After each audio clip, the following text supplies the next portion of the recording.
ओम नमः सिद्धेभ्य। जय बोलिए पंच परमेष्टि भगवंतों की। शताब्दी देशनाचार्य गुरुवर विशुद्ध सागर जी महामणिराज की। श्रुत संवेगी श्रमण मुनि श्री आदित्य सागर जी महामणिराज की। 3,9 करोड़ महामणिराजों की। जवली मुनि श्री अप्रमित सागर जी महामुनि राज्य की, समस्त मुनि संघ की।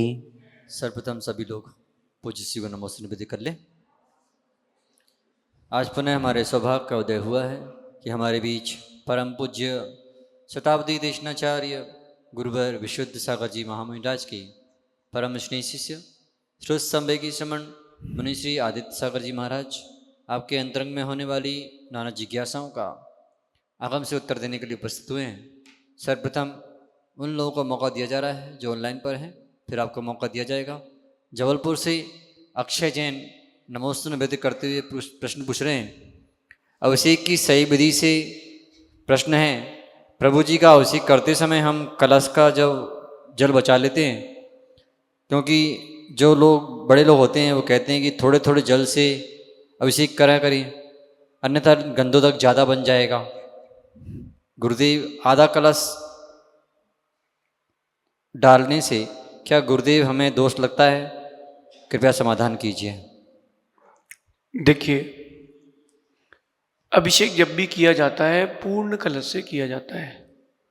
अर्ध कलश से अभिषेक करने का आगम में कोई वर्णन नहीं है। कई जगह मैंने देखा कि वो एक छोटा सा कलश ले लेंगे और सभी जगह थोड़ा थोड़ा सा पानी डालते हुए, आगम की विधि नहीं है। एक जगह तो मैंने ये भी देखा, वो कलश में चम्मच रखी थी, चम्मच से अभिषेक कर रहे थे। मुझे लगता है कि सारा पाप और सारा बचाने का सिस्टम भगवान के द्वारे पर ही समझ में आता है। कभी आपको मौका पड़े तो प्रतिष्ठा ग्रंथ पढ़ें अथवा अभिषेक पाठ आदि की विधि पढ़ें। आगम में लिखा है कि पूर्ण कलश से ही अभिषेक करना चाहिए। अगर कोई कहता है कि अभिषेक का गंधोदक ज़्यादा निकल रहा है तो आप अपना गंधोदक अपने साथ ले आएं, लेकिन पूर्ण कलश से अभिषेक करें। जब व्यक्ति नहाता है तो 3 बाल्टी पानी बहाता है, तब उसको कोई होश नहीं होता और वह अनछना पानी बहाता है। लेकिन जब भगवान के अभिषेक की बात आती है तो उसको बड़ा दिक्कत होती है। इस बात को समझें, पूर्ण कलश से ही अभिषेक करें। आधे कलश से अभिषेक करने से आपके काम अधूरे ही रहेंगे, पूरे कभी नहीं होंगे। चतुर्थ कलशों की स्थापना के साथ एक पूर्ण कलश की स्थापना करने का विधान है। ये क्यों होता है? हमारे जीवन में, सांसारिक गृहस्थिक जीवन में जो जो कार्य अपूर्ण है वो सब पूर्ण हो, ऐसा समझिए।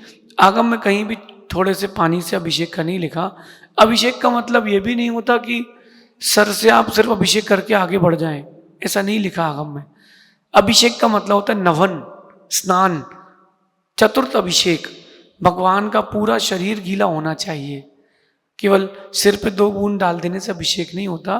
कलश लेकर के सारे भगवान के अंगोपांग को सिंचित करना चाहिए। ये अभिषेक की सही विधि है। बाकी ज़्यादा कोई टोका टाकी करे तो आप बढ़िया अभिषेक करके अपना गंधोदक साथ में ले आए, उनका विकल्प उनके पास रहे। जानतला से पारस जैन पत्रकार नमोस्तु निवेदित करते हुए प्रश्न पूछ रहे हैं। एक जगह संत के लेख में लिखा था, देखो देखो ज्ञान की गंगा बहाने एक शेर आया है। तो क्या गुरुदेव एक संत को हिंसक पशु की उपमा देना पाप बंद का कारण नहीं बनता? देखिए, इसमें कोई विशेष बात नहीं है, उपमाएं हैं।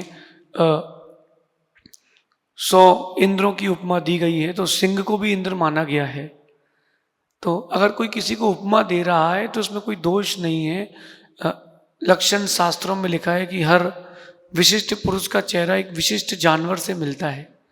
तो जितने बड़े बड़े विशेष पुरुष होते हैं उनका चेहरा सिंह से मिलता है।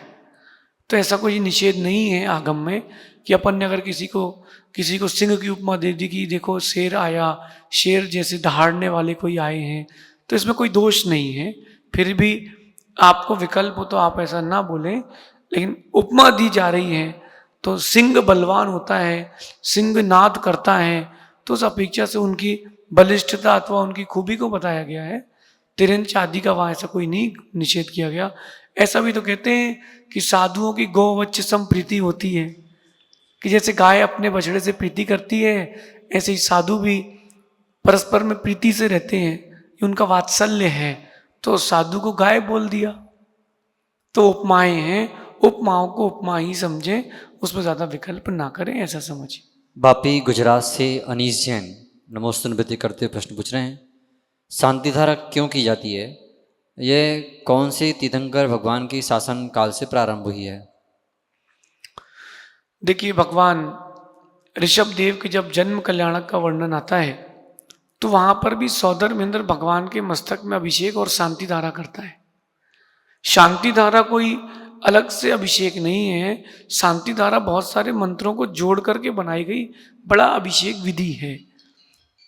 वर्तमान में अगर कोई शांति धारा कर रहा है तो अगर अष्ट प्रातिहार्य, 64 रिद्धियों के मंत्र, 48 रिद्धियों के मंत्र जोड़े जा रहे हैं तो उसमें भी कोई दोष नहीं। जैसे कि अपन पढ़ते ओम ब्रीम वरम नमो जिनालम झ्रोम झ्रोम नमः स्वाहा, तो इस प्रकार से कई जगह तो 108 मंत्रों से, रिद्धि मंत्रों से अभिषेक होता है। तो ये अभिषेक की विधि है, अधिका से अधिकम फलम, इसका कोई निषेध नहीं है। रही बात शांति धारा की, तो हम प्राकृत की पढ़ते हैं, वर्तमान मंत्र, और विश्व की सबसे प्राचीन अगर शांति धारा कहीं मिली हमको तो प्रतिष्ठा ग्रंथों में मिली। वहाँ नमोकार मंत्र और चत्तारी मंगल के साथ रोम सर्व शांतिम कुरु कुरु का प्रयोग करके सबसे प्राचीन शांति धारा का मंत्र हमको प्रतिष्ठा ग्रंथों में मिला। पंचगणक के पश्चात आचार्य मुनिराज यही शांति धारा के साथ प्रतिमा जी की शांति धारा करते हैं। तो शांति धारा का प्रकरण पूर्व से है, लेकिन वर्तमान में भगवान शांतिनाथ स्वामी के जन्म के पश्चात इतना तीर्थंकरों में गैप नहीं था आयु का भी, और उनके निमित्त ऐसा लगा कि भगवान शांतिनाथ के पश्चात धर्म का विच्छेद इस भारत की भूमि में नहीं हुआ, तो उसका प्रतीक मानते हैं। लेकिन शांति धारा पूर्व काल से ही चली आ रही है, ऐसा समझिए। हरियाणा से लेकिन एक बात और बोलता हूं कि शांति धारा में नाम पढ़ने का जो प्रचलन है ये अभी अभी कुछ सालों से आ गया है। हमने भी बहुत अभिषेक किया, बहुत शांति धारा की। अगर बात की जाए तो हमने लगातार 4-4, 5-5 साल भी शांति धारा की है अपने मंदिर में जहाँ हम जाते थे। लेकिन सभी लोग अस्माकम बोलते थे। अस्माकम एक व्यक्ति जो शांति धारा पढ़ते थे, सभी अपना नाम लेते थे। अब नाम का प्रचलन बहुत ज़्यादा बढ़ गया है।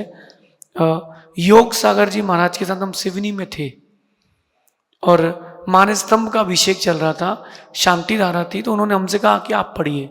तो हमने कहा नहीं, आप बड़े हैं, बड़ों का तो काम ही होता है छोटों का अभिमान रखना। लेकिन मैंने कहा कि आप ही पढ़िए महाराज जी, आप बड़े हैं। उन्होंने नाम किसी का नहीं लिया और शांति धारा के पश्चात उन्होंने कहा कि सर्वे शाम का प्रयोग करना चाहिए, सभी लोगों को अपना नाम उसमें ले लेना चाहिए ताकि कोई हीनादिक का भाव ना आए। और शांति धारा में जो नाम पढ़ते बहुत सारे, तो शांति धारा में कोई नाम तो कोई रिद्धि है नहीं। अगर किसी का स्वास्थ्य वगैरह बहुत ज़्यादा खराब है तो नाम वगैरह ले लें, और आप अगर नाम नहीं भी बोल पा रहे हैं, शांति धारा चल रही है, तो आप बीच में अपना नाम स्वयं अंतरंग में बोलेंगे तो भी आपको वही लाभ मिलेगा। विकल्प ना करें कि नाम लेंगे तभी शांति धारा होगी। एक बार ऐसा हुआ कि नाम दिए मुझे बहुत सारे और राइटिंग समझ में नहीं आई तो 2 नाम छूट गए। वो भैया तो बात लड़ने आ गए, हमारा नाम क्यों नहीं लिया। मैंने कहा भैया कागज पकड़ो, कल से आप ही नाम लेना, हम तो भगवान का नाम लेंगे। ऐसा समझिए, नाम वगैरह लेने का भी इतना प्रचलन नहीं है। दिल्ली में एक जगह शांति धारा हुई, 1008 नाम आए थे, 3 टाइम शांति धारा हो पाई थी। सिर्फ नाम नाम नाम का उच्चारण चल रहा था। तो धर्म को धर्म से ही जोड़ें, धन से ना जोड़ें, ऐसा विचार करें। हरियाणा नारनौल से अमित गुप्ता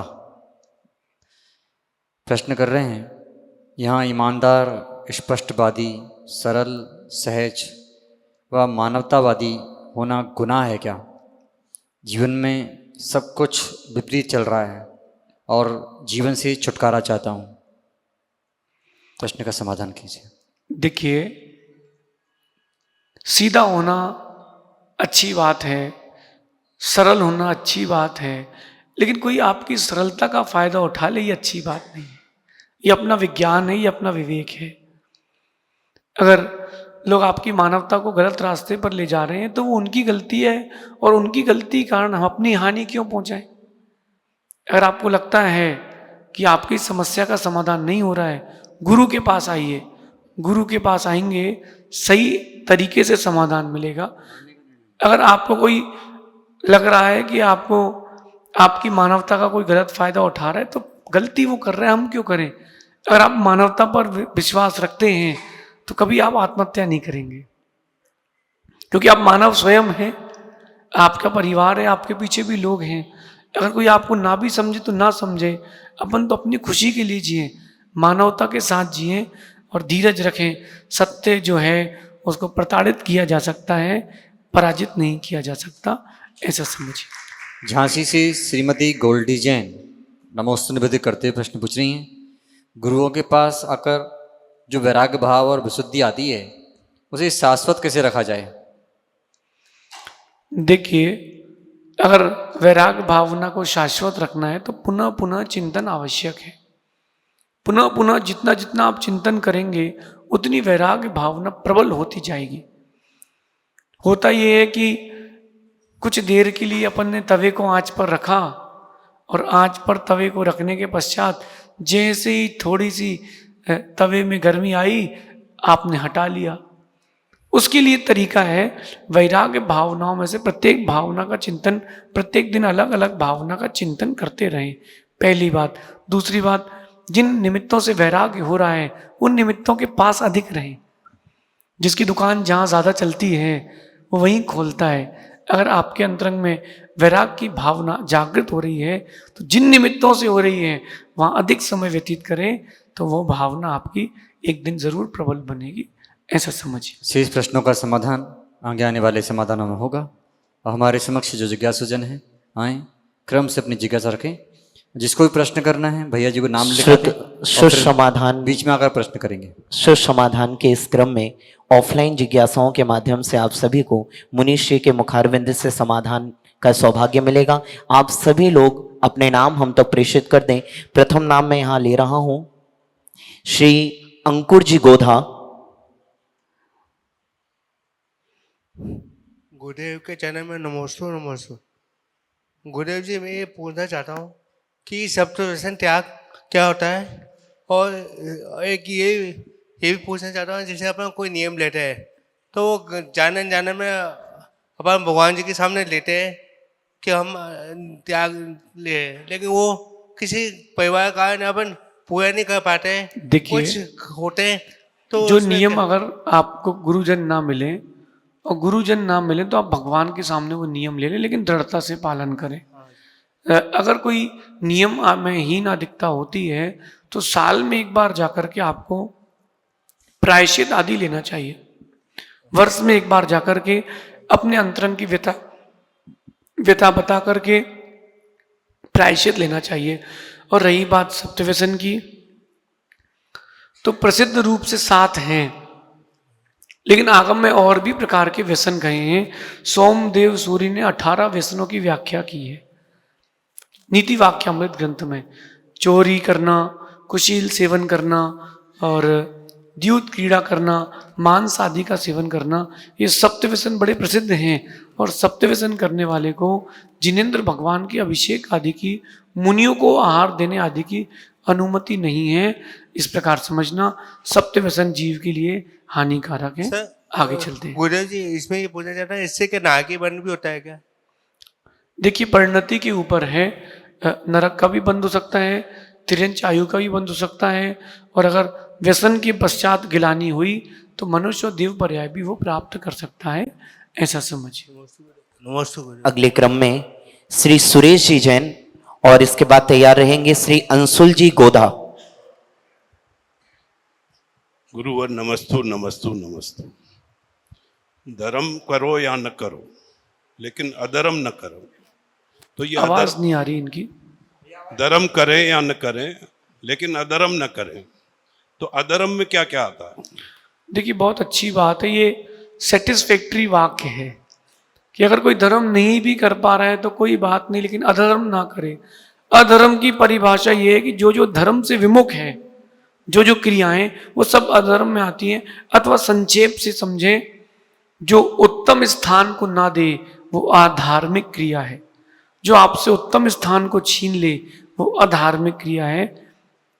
अपने अंतरंग में धार्मिक क्रिया को बना के रखें। अगर धार्मिक क्रिया नहीं बना पा रहे हैं तो ये वाक्य लगाएं कि चलो भैया कम से कम अधर्म तो नहीं करो, लाभ ना हो तो ना हो, नुकसान तो ना हो। तो जो क्रियाएं आपको उत्तम स्थान की प्राप्ति ना होने दें वो सब अधर्म की श्रेणी में आती हैं, चाहे द्रव्य से हो चाहे भाव से हो, ऐसा समझिए। दूसरा प्रश्न मेरा ये है कि चेतन तो सोता नहीं है। एक सेकंड भैया, इनका माइक, जो भैया समझदार व्यक्ति को बैठाओ भैया माइक पे। चलिए, चेतन को नींद नहीं आती, चेतन सोता नहीं है, तो सोता कौन है? बहुत अच्छी बात। देखिए, आत्मा के अंदर निद्रा नाम का कोई भी बंध नहीं है।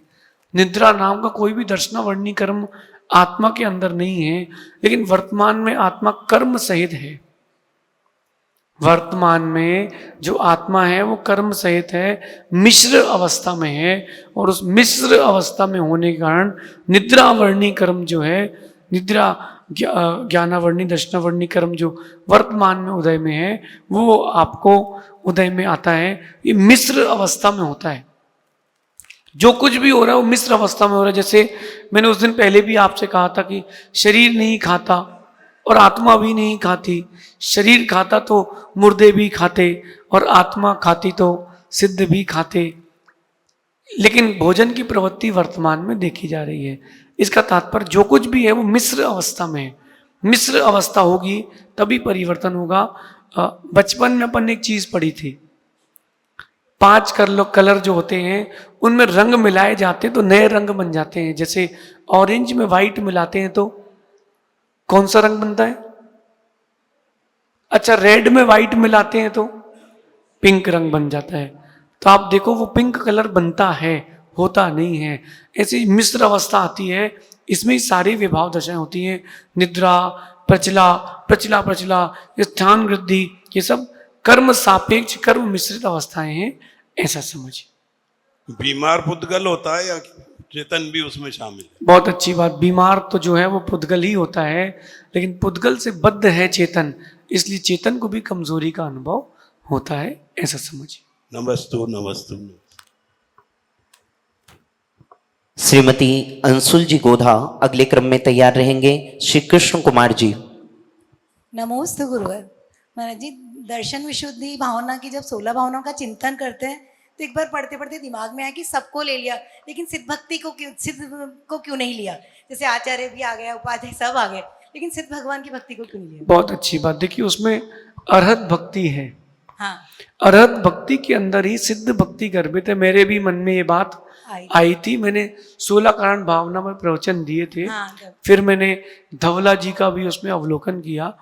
भावी नैगम नय की अपेक्षा से सिद्ध भी अरहंत भक्ति में आते हैं, क्योंकि अरहंत सिद्ध एव अरहंत ही एक दिन सिद्ध बनते हैं, ऐसा समझिए।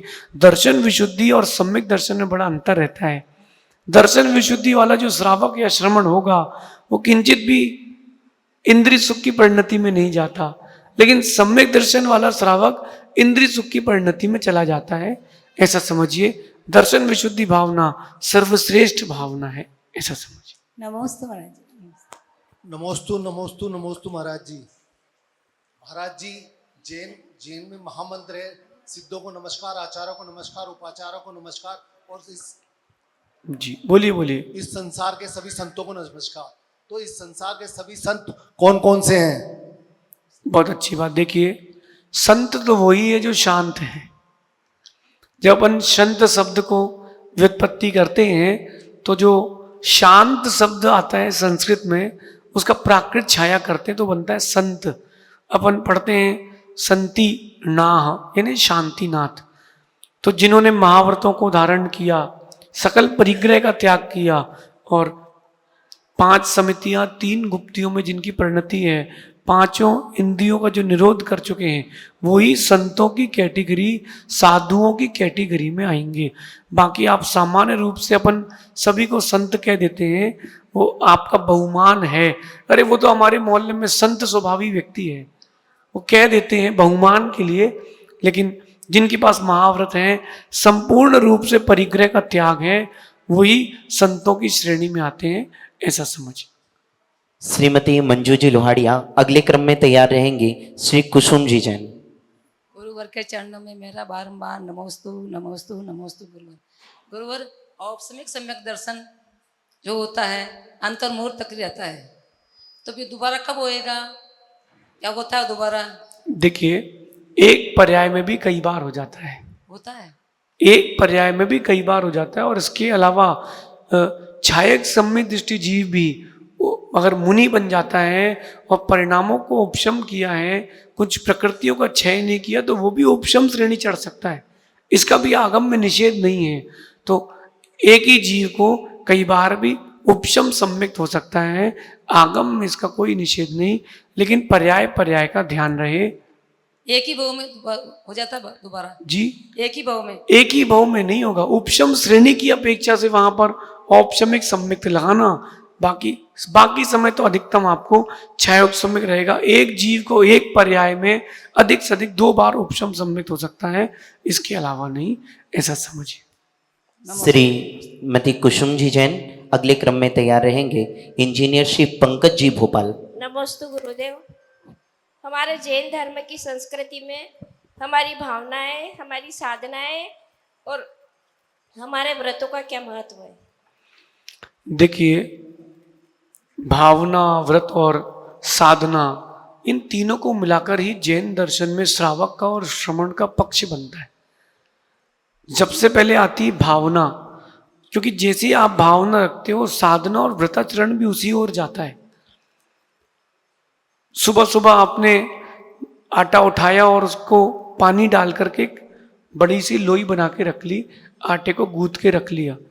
अब आटे में पराठा कितना है, आटे में पूड़ी कितनी है, आटे में रोटी कितनी है और बाटी कितनी है, ये बनाने वाले की भावना पर निर्भर करता है। तो साधना हो, तपस्रण हो, व्रताचरण हो, ये तभी फलित हो पाएगा जब आपके अंतरंग में भावना सही होगी, भावना को सही दिशा दें। जैन दर्शन भावना प्रधान धर्म है। जितनी मांगलिक भावना होगी, साधना आपकी उतनी अच्छी अधिक फलित होगी, ऐसा समझिए। श्री इंजीनियर पंकज जी भोपाल अगले क्रम में तैयार रहेंगे श्री आशी जी। और हमारे जीवन में जब अति ज्यादा हो जाती है तो सब्र कैसे करें? देखिए, परिस्थितियों को झेले बिना कोई सब्र नहीं कर सकता। जब तक आप परिस्थितियों से लड़ेंगे नहीं, तब तक सब्र आएगा नहीं। सब्र कोई ऐसी चीज नहीं है कि चल करके आएगा या दुकान में मिलती हो 2 मिनट्स में रेडी हो जाए, रेडी टू ईट। सब्र को बनाना पड़ता है, धीरज को जागृत करना पड़ता है। व्यक्ति गर्भ से ज्ञान तो लेकर के पैदा होता है, लेकिन बहुमान धीरज से आता है, वो यही वर्तमान में सहन करके बनाया जाता है। ऐसा समझिएगा कि जब नई गाड़ी लेते हैं ना, तो शोरूम वाला कहता है 35 से ऊपर मत चलाना, इंजन बैठ जाएगा। ऐसे ही धीरे धीरे जब वो इंजन के ऊपर लोड आना चालू होता है, तब स्पीड खोलते हैं वो लोग। ऐसे सब्र को धीरे धीरे झेलेंगे तो एक दिन आप उसमें भी निष्णात हो सकते हैं, ऐसा समझिए। नमोस्तु महाराज, नमोस्तु महाराज, नमोस्तु महाराज। सामान्य रूप से कर्म सिद्धांत और उसके बंध सत्व उदय प्रकरण को कैसे समझा जाए? नमोस्तु महाराज। देखिए, ऐसा है कि सैद्धांतिक हो या आत्मिक जिज्ञासाएं हो, उनके लिए पौद्गलिक दृष्टांत के द्वारा हमेशा समझा जाता है। जैसे अपन पढ़ते हैं आश्रव, बंध, संवर, निर्जरा और मोक्ष, ये नाव में छेद के दृष्टांत से पढ़ लेते हैं कि जैसे एक नाव में छेद हो गया तो पानी अंदर आ रहा है तो आश्रव, पानी अंदर नाव में जम चुका है तो बंध, फिर अपन ने नाव का छेद बंद कर दिया तो संवर, पानी बाहर निकालना चालू कर दिया तो निर्जरा, पूरा पानी खाली हो गया सो मोक्ष। ऐसे कर्म की प्रकृति का बंध, सत्व, उदय, इसको भी पौद्गलिक दृष्टांत समझे। जो आपके पास घर में धान्य आदि रखे हैं, गेहूं रखे हैं डिब्बे में, उसको दृष्टांत ले लें कि जो रखे हुए हैं वो बंध, वो सब बंधे हुए कर्म हैं। फिर आपने यूं हाथ डाला तो जो दाने आ गए हाथ में, जिन जिन की स्थितियां पक चुकी थी वो उदय, और जो बाकी रह गए वो सत्व। ऐसे ही और भी उदीर्णा, अपकर्षण, उत्कर्षण, ये सब इसी दृष्टांत समझ सकते हैं। आपने सोचा कि अरे तो ज्यादा निकल गए, कम पीसना था, तो आपने उठा के एक कटोरी से वापस डाल दिया, फिर लगा नहीं नहीं और चाहिए, तो कुछ चले गए, कुछ वापस आ गए। तो ऐसे पुद्गल के दृष्टांत से आप इसको अच्छे से समझ सकते हैं। बाकी मेरा मानना है कि कर्म सिद्धांत अगर समझना है तो सहपाठी के साथ रह करके पढ़ें तो ज़्यादा अच्छा रहेगा। आपके सहपाठी मोक्ष मार्ग में आ चुके हैं, क्षुल्लक बन चुके हैं, उनके साथ पढ़ेंगे तो ज़्यादा समझ में आएगा। मेरा तो ये मानना है। नमस्ते महाराज जी, एक और जिज्ञासा थी कि मुनिराज मध्य प्रदेश की ओर कब तक विहार करेंगे, मध्य प्रदेश कब पहुंचेंगे वापस? कौन से मुनिराज?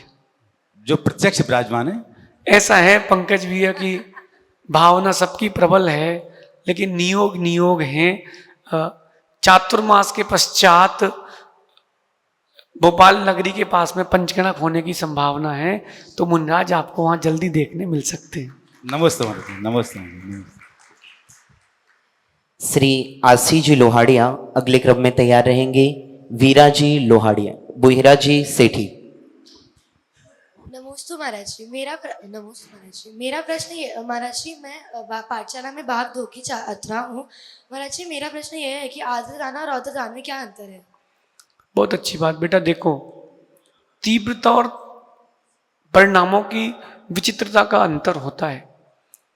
हिंसा, परिग्रह और चोरी आदि के परिणामों में आनंद मनाना, ये रौद्र ध्यान है, ये बड़ा तीव्र ध्यान है। जैसे मच्छर बैठा था और आपने उड़ाने का प्रयास किया और वो हाथ के नीचे आके दब गया, मर गया।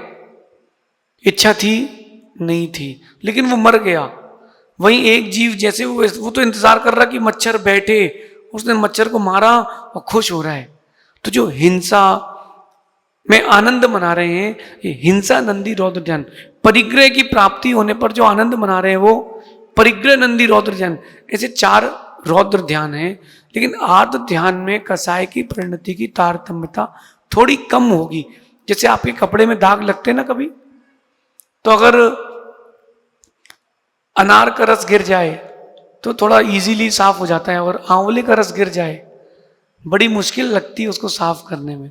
ऐसी रौद्र ध्यान की तीव्रता होती कसाय की, आर्द्र ध्यान में उससे कम होती है। आर्द्र ध्यान की परिणति से तिर्यंच आदि गति की प्राप्ति होती है, रौद्र ध्यान के निमित्त से नरक आदि गतियों की प्राप्ति होती है। आर्द्र ध्यान जो है वो 4 प्रकार का है। वेदना का प्रतिकार हो जाए, कोई अपना इष्ट था उसका वियोग हो जाए, कोई ऐसा अनिष्ट का संयोग हो जाए। जैसे आप ट्रेन में बैठे हैं, बस में बैठे हैं, पास में एक व्यक्ति बैठ गया, गर्मी का मौसम है और उसके शरीर से बदबू आ रही है, ऐसा लगता है भगवान इसका स्टेशन आ जाए या अपना स्टेशन आ जाए, तो ये भी आर्द्र ध्यान में जाएगा। तो आर्द्र ध्यान में, रौद्र ध्यान में जो तीव्रता है कसाय की, उसका मुख्य अंतर है, बाकी और भी निमित्तों का अंतर है, ऐसा समझिए। नमोस्तु भगवान। वीरा जी सेठी अगले क्रम में तैयार रहेंगे। श्री रानी जी साह। नमस्ते महाराज जी, मेरा प्रश्न ये है कि धर्म ध्यान का समय जीवन में आगे कैसे बढ़ाया जाए? बहुत अच्छी बात बेटा। सुनो, चाहे आप पढ़ाई करो, चाहे मम्मी के साथ आप कोई उनका किचन का काम कराओ, चाहे आप कोचिंग जाओ, इन सब के बीच में रह करके भी आप धर्म ध्यान की परिणति रख सकते हो। कोई भी व्यक्ति हो, पुरुष हो या स्त्री हो, वो 24 घंटे मंदिर में नहीं रहते। धर्म ध्यान जो है वो मंदिर के बाहर भी हो सकता है, लेकिन मंदिर के अंदर होगा तो वहां की वर्गणाएं ज्यादा आकर्षित करती हैं। लेकिन मंदिर के बाहर भी आप धर्म ध्यान कर सकते हो। खाली बैठे रहें तो चिंतन करते रहें। अच्छा, तो आप किसी भी समय घर पर हो, कोचिंग में हो, आप रास्ते में कहीं जा रहे हैं, कोई गरीब दिख जाए तो धर्म ध्यान कर सकते हैं कि देखो इसका पूर्वकृत कर्म कैसा उदय में आ रहा है। आप रास्ते में जा रहे हैं, कोई पिंजरे में तोते बेच रहा हो, एक्वेरियम में मछलियां रखा हो, तो धर्म ध्यान कर लें कि बनने वाले भगवान को क्यों बांध के रखे हैं। तो धर्म ध्यान की परिणति कहीं भी कर सकते हैं, बस चिंतन की धारा सही होना चाहिए। आज आपके पास फोन है, सिस्टम है आपके फोन में, यहीं बैठे बैठे आप फोन से कहीं भी पेमेंट कर सकते हो और चीज आपको यहीं पर आके मिलेगी। ऐसा सिस्टम है ना। कहीं भी रहो भारत में, आपका बैंक अकाउंट ज्वाइंट है। ऐसी आत्मा और परिणति का ज्वाइंट अकाउंट है। चाहे कहीं भी रहो, धर्म ध्यान कर सकते हैं, इसमें कोई बाधा नहीं है। नमस्ते महाराज जी। श्री रानी जी साहब, जिनकी भी और जिज्ञासाएं हैं वे हम तक अपने नाम प्रेषित करा सकते हैं, जिससे हम उनका नाम यहाँ से उच्चारण कर सके। श्री रानी जी साहब। नमोस्तु महाराज जी। महाराज जी, मेरा प्रश्न यह है कि सिद्ध भगवान ही विदेह क्षेत्र से मोक्ष क्यों गए और भगवान क्यों नहीं गए? देखिए, थोड़ा आप और अध्ययन कीजिए गंभीरता से। जो भी 2.5 द्वीप है, जम्बू द्वीप, लवण समुद्र, इसके बाद धातकी खंड, फिर कालो नदी समुद्र और पुष्कर द्वीप, ये 2.5 द्वीप कहलाता है और 45 लाख योजन का ये 2.5 द्वीप है। इस 2.5 द्वीप में सुई की नोक बराबर कोई जगह नहीं है जहां से कोई सिद्ध ना गया हो। विदेह क्षेत्र से भी सिद्ध जाते हैं, भरत क्षेत्र से भी जाते हैं, ऐरावत क्षेत्र से भी जाते हैं। संख्या की अपेक्षा से विदेह क्षेत्र में ज्यादा जाते हैं, भरत ऐरावत में उससे कम जाते हैं, उससे कम भोग भूमि में, उससे कम अंतरदीपज में, उससे कम समुद्र आदि में, क्योंकि वहां उपसर्ग आदि की अपेक्षा से मोक्ष कहा गया है। तो विदेह क्षेत्र अकेले से ही मोक्ष की परिणति, सिद्धत्व की परिणति नहीं है। भरत ऐरावत क्षेत्र हैं, और भी जगह स्थानों से भी 2.5 द्वीप में से भी कहीं से भी मोक्ष जा सकते हैं, ऐसा समझिए। वर्तमान में चतुर्थ काल की जो व्यवस्था है वो विदेह क्षेत्र में व्यवस्था है, क्योंकि वहां काल का परिवर्तन नहीं होता, इसलिए वहां वर्तमान में मोक्ष के द्वार खुले हैं। 6 महीने 8 समय में 608 जीव नियम से मोक्ष जाएंगे। कोई भी समय हो, आगे पीछे समय हो सकता है, तो विदेह क्षेत्र हो। अब वर्तमान में भरत ऐरावत क्षेत्र से मोक्ष की परिणति नहीं है, तो विदेह क्षेत्र से मोक्ष जाएंगे, ऐसा समझिए। मतलब वर्तमान से कोई नहीं जाएगा? वर्तमान में भरत ऐरावत क्षेत्र से कोई नहीं जाएगा, क्योंकि अभी यहाँ पर काल की सुगमता नहीं है, इसलिए वर्तमान में कोई यहाँ से मोक्ष नहीं जाएगा। यही भूमि पुनः जब चतुर्थ काल की भावना के साथ कर्म भूमि में आएगी, तब यहाँ पर पुनः मोक्ष की प्रवृत्ति देखी जाएगी। नमोस्तु। चिरायु जैन अगले क्रम में तैयार रहेंगे। श्री नैनांश जैन। नमोस्तु महाराज। नमोस्तु नमोस्तु नमोस्तु महाराज। मैं चिरायु जैन, मैं भाग 2 के अंदर पढ़ता हूँ। मेरा प्रश्न ये है कि लोकाकाश और अलोकाकाश में क्या अंतर है? बहुत अच्छी बात बेटा, सुनो। आकाश द्रव्य जो है, 6 द्रव्य है ना? द्रव्य कितने हैं? 6 द्रव्य हैं। धर्म, अधर्म, आकाश, काल और पुद्गल, ये अजीव हैं, और एक जीव द्रव्य। बेटा एक बात ध्यान रखना, आकाश द्रव्य एक अखंड द्रव्य है। उस आकाश द्रव्य में किंचित भी कहीं भेद नहीं है। वो अपन ने अपने समझने के लिए 2 भेद कर दिए, एक लोकाकाश, एक अलोकाकाश। जहां पर 6 द्रव्य पाए जाते हैं वो लोकाकाश, जीव, धर्म, अधर्म, काल, आकाश और पुद्गल। जहां 6 द्रव्य एक साथ पाए जाते हैं उसको कहते हैं लोकाकाश। आगम में गाथा आती, लुक्यन्ते षड द्रव्याणी। जहां पर 6 द्रव्य दिखते हैं, पाए जाते हैं, वो लोकाकाश। इसके अलावा सब कुछ अलोकाकाश। जैसे अपन यहां पर बैठे हैं, इस बिल्डिंग में अपन बैठे हैं, कुछ सालों पहले तो यहां कोई बिल्डिंग नहीं थी, सभी खेत खेत थे, लेकिन जैन समाज ने यहां मंदिर बना लिया और सामने आपके हिंदू मंदिर बना हुआ है, और इन दोनों के बीच में एक हॉस्टल बना हुआ है। इसको कहते हैं धर्मशाला, उसको कहते हैं मंदिर, और बीच में कह देते हैं हॉस्टल। दीवारें बना देने से आकाश को बांटा नहीं जाता, फिर भी व्यवहार नए की प्रवृत्ति से ऐसा कहते हैं। जहां 6 द्रव्य पाए जाते हैं वो लोक कहलाता है। लुक धातु देखने अर्थ में आती है, संस्कृत में लुक धातु देखने अर्थ में आती है। जहां पर 6 द्रव्य दिखते हैं वो लोक है, ऐसा समझना। न्यांश जैन अगले क्रम में तैयार रहेंगे। श्री अखिलेश जी जैन। महाराज जी के चरणों में नमोस्तु नमोस्तु नमोस्तु। मैं पाठशाला का छात्र नयांश जैन। मेरा प्रश्न है कि महाराज श्री शुद्ध धोती दुपट्टे पहनकर ही अभिषेक क्यों किए जाते हैं? धुले हुए शुद्ध कुर्ते पजामे में क्यों अभिषेक नहीं कर सकते हैं क्या? बहुत अच्छी बात बेटा, सुनो। हर क्रिया को संपादित करने की एक मर्यादा होती है।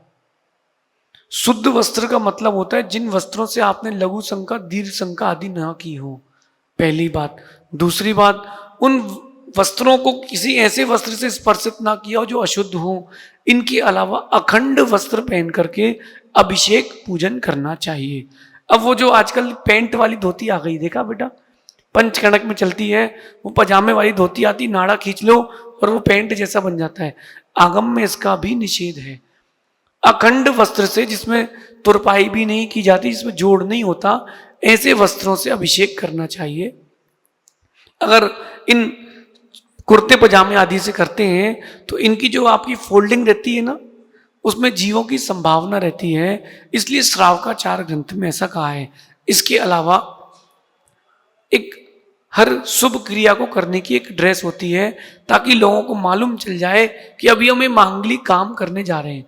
जैसे धोती है, धोती पहन के आप भोजन कर सकते कि नहीं? ठेले में खाना खा सकते कि नहीं? जा सकते हो? जाओगे? नहीं जाओगे। क्यों नहीं जाओगे? वो अभिषेक पूजन की ड्रेस है। पुलिस वालों की ड्रेस होती है, डॉक्टर्स की ड्रेस होती है, कोर्ट में जज की और वकीलों की ड्रेस होती है। बेटा ऐसे ही जिन आगम में पूजन अभिषेक की ड्रेस होती है, होना चाहिए। और मैंने इस बात को पहले भी कहा था, आज फिर कहता हूं, हर श्रावक को मंदिर आने की एक ड्रेस निश्चित करना चाहिए।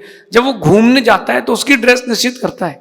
अभी यहां पर आपको रिवर फ्रंट घूमने जाना हो, हरियाली देखने जाना हो, सिटी पार्क जाना हो, तो नए कपड़े अलग से पहनते हो।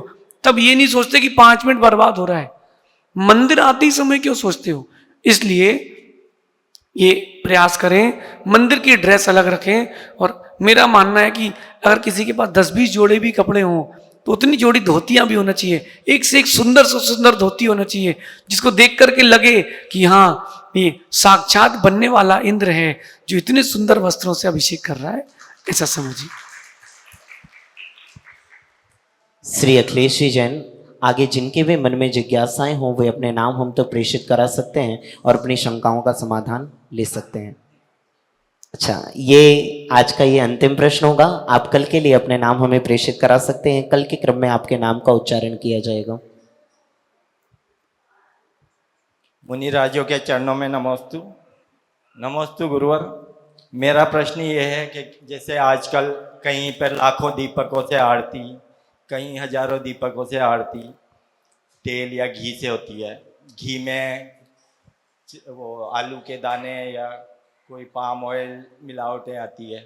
उसके अलावा मोमबत्ती से जो जलाया जाता है, मोमबत्ती भी अशुद्ध पदार्थ से बनी हुई रहती है। तो क्या जैसा आजकल भक्तामर विधान सब चल रहे हैं जगह जगह, तो क्या हमें इनसे करना जरूरी है? देखिए, वो पैसा कहीं और काम आए, वो क्या हम नकली चीज़ों को बनाने वालों को प्रोत्साहन नहीं दे रहे, चीज़ कम करें? देखिए, विधि को बंद ना करें, विधि को सही करें।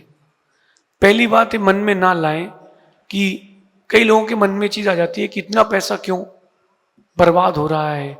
2 किलो घी मंदिर की आरती में लग गया।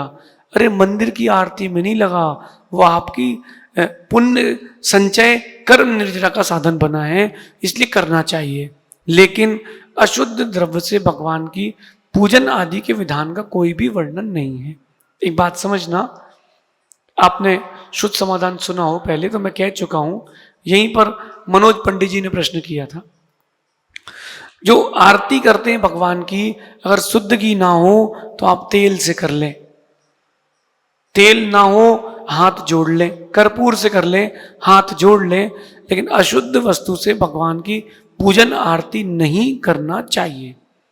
क्योंकि जैसे आपने अमूल का घी ले लिया या किसी भी कंपनी का घी ले लिया, उस घी में अगर वो गाय का घी है तो गाय की जाति के, और भैंस का है तो भैंस की जाति के, पंचेंद्रीय सम्मूर्छन जीव निरंतर कोटि कोटि उत्पन्न होंगे। उस घी की आरती से पुण्य का बंध कम, पाप का बंध अधिक होगा। अब इसका ये मतलब नहीं है कि आप घी से आरती बंद ही कर दें। वर्तमान का श्रावक इतना प्रमादी हो गया है कि आप तो जितनी कम क्रियाएं बोले महाराज उतना अच्छा है। इसका ये मतलब नहीं कि क्रियाएं बंद कर दें, शुद्ध घी निकालें। अब भैया ऐसा है, शुद्ध घी आपको खाएं तो मिल नहीं रहा है, भगवान के लिए चढ़ाने क्या मिलेगा? समझिए, तो उन घी की अपेक्षा से शुद्ध नारियल तेल, सरसों तेल होगा, उसकी भी आरती कर सकते हैं। कर्पूर भी चलेगा, लेकिन सर्वश्रेष्ठ है घी की करें। जिस दिन घी खाना छोड़ दें उस दिन तेल से आरती करने लगे, क्योंकि श्रावक है उसको तो शॉर्टकट चाहिए, जितना कम हो जाए। महाराज जी आप तो बोल दो कि आरती करना ही नहीं चाहिए, हम लोग बंद कर देंगे। आप तो बोलो कि पूजा करना ही नहीं चाहिए, हम वो भी बंद कर देंगे।